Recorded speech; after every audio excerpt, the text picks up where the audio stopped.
અત્યારે general hospital Palanpur જે ગલબાભાઈ Nanjibhai Patel charitable trust દ્વારા ચલાવવામાં આવી રહી છે, એમના ચેરમેન શ્રી પીજે ચૌધરી સાહેબ છે અને બનાસ ડેરીના ચેરમેન જે શંકરભાઈ ચૌધરી સાહેબ છે, એમણે આ બનાસ મેડિકલ કોલેજ સ્થાપી છે. આ બનાસ મેડિકલ કોલેજ જ્યારથી સ્થપાઈ ત્યારથી લોકોની સેવામાં અગ્રેસર રહી છે.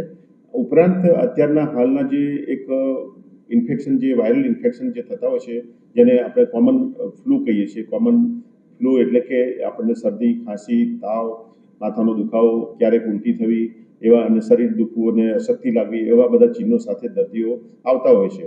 અને આ સિઝન જ્યારે બે સિઝન મિક્સ થતી હોય ત્યારે ખાસ કરીને હોય છે.